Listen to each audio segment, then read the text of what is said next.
Bickley and Murata here on this Thursday. He made it. Shane Doan in studio with us. Got his horse parked down in the handicap spot. It's all Took good, you a while man. to tie that thing down, didn't it? It did. I'm a little slow. Sorry, guys. Hey, we're 100 days out from the 47th annual PlayStation Fiesta Bowl. Grand Marshal of the Fiesta Bowl. Have you ever been a Grand Marshal before, Shane?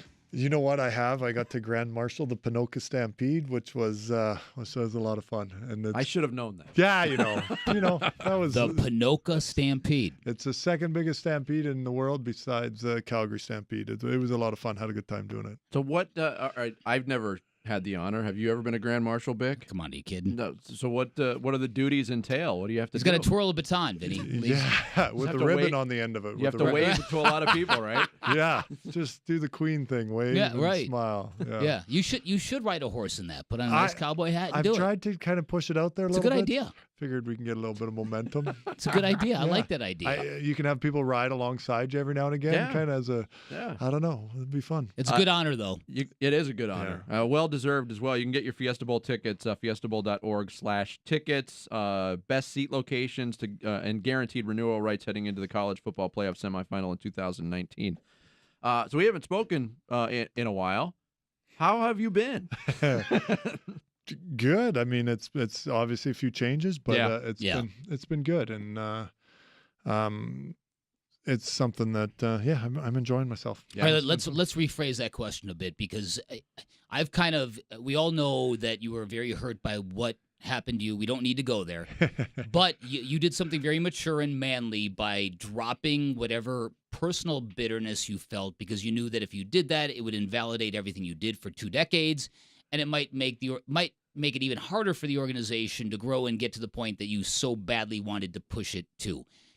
So how do you feel about everything? Could there ever be a reconciliation in the future if they came and said, Shane, come help us, come work for us, Shane? Yeah. How do you feel about all of that? No, yeah, that for sure. I mean, I think there's probably an element that's good, that it's a little bit of separation right now, because I was, obviously a little bit hurt. But at the same time, I'm not going to hold I'm not going to hold a grudge or anything like that. And I understand they're trying to do the best that they can do. I mean, I think I know the way it should be. I'm sure they think they know the way that it should be. And neither of you are wrong.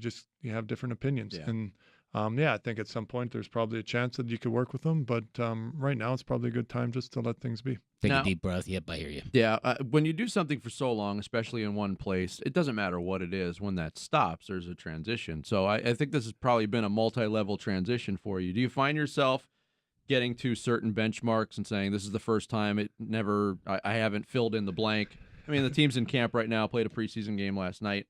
Was that another transition for you? Yeah, it's the first, the day camp started is always a little bit tougher than probably than other days. But it was one of those things that once you get past, it was weird. Right before I came here, I was at Poke Bowl and I ran into Oliver Ekman-Larsson, and it was just weird running into him, because it's somebody that you see on a daily basis. And it kind of felt, it was so cool to see him, because we're really good friends and we enjoy each other.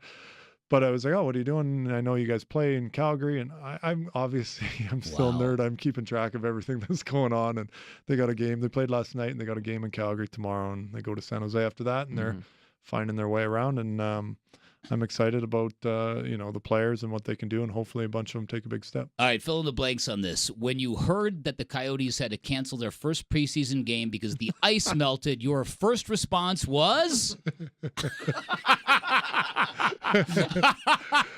My first response, I felt awful for Stan. Oh, yeah. Because it changed. Oh, my goodness, that was not. Yeah, right. I was glad I didn't have to apologize for that one. How does that happen? You know what? An alarm didn't go off on one of the compressors, and it just sometimes that happens, and you hope it doesn't happen when no one's around, and it happened when no one was around. The trainers are the ones that pay the price, because they got the call at 5 a.m. that move everybody, all 75 guys, from Glendale back over to the ice den, which isn't exactly capable of holding that many Yeah. guys. So they spend the next 2 days getting everything ready. Well, and you mentioned Stan Wilson, who's one of the unsung heroes of the organization. He was with you all the way back to Winnipeg. He's a huge sports radio fan, yes, right? Yes, Isn't he is. He is. And he I mean, is. and you and him, I mean, your guys' relationship is just off the charts cool. Yeah, right? He's a pretty cool guy, so I enjoy being around him. I hope he writes a book someday. Oh, could you imagine the things that he has seen and done over his career? Exactly. And has kept quiet about. There's a lot of people Yeah. that are like, oh, no, that's All a right. bad idea. Don't write a book, Stan. All right, let's get out of this discomfort zone of talking about your former employer in the NHL. You have figured out all of sports problems. All of the problems.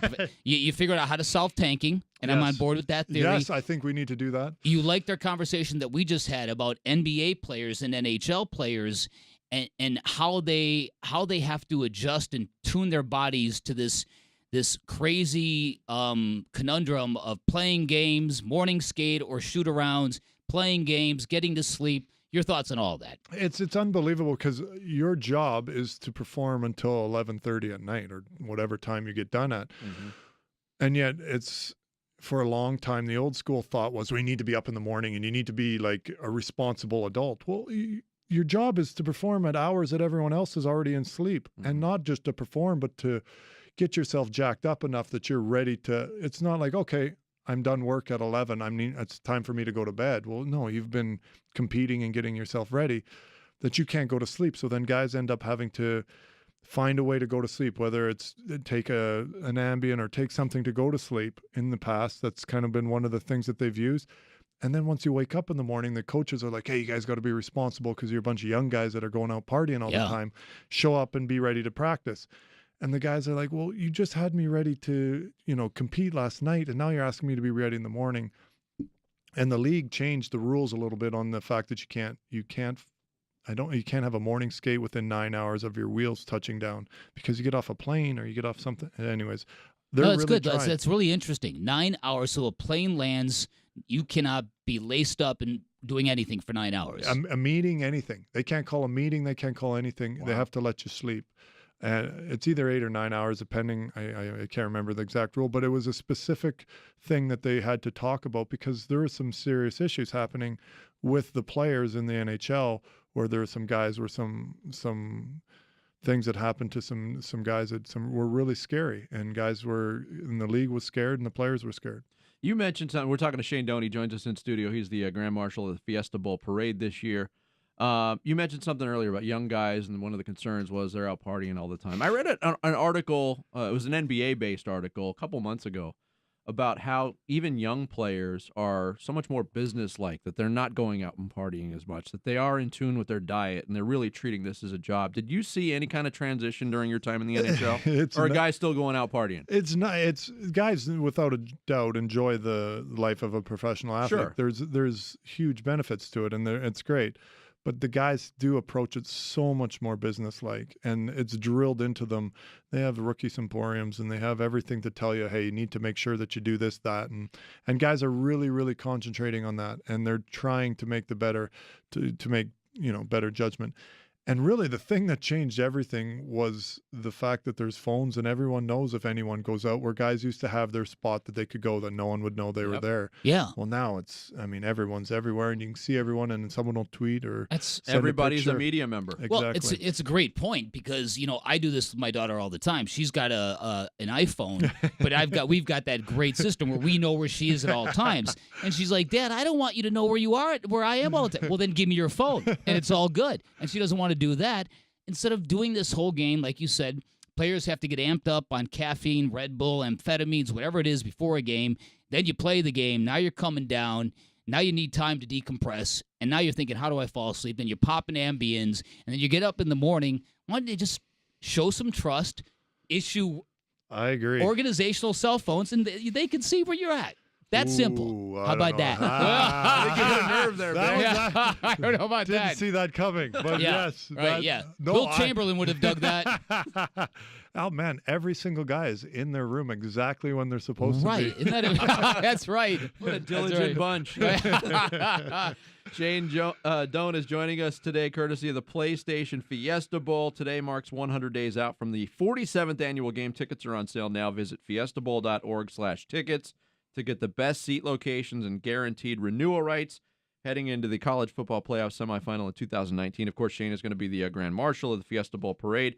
He has also been sport enough to agree to play another round of Yeah. Vinny Joe trivia. And this one might be interesting because we couldn't come together on a topic, but we'll explain further. All right, We'll okay. take a quick break. We'll do it after this. All right, with sounds that? good. All right, Sounds good. Shane Doan, our guest in studio here at Spickley and Murata, 98.7 FM, Arizona Sports Station.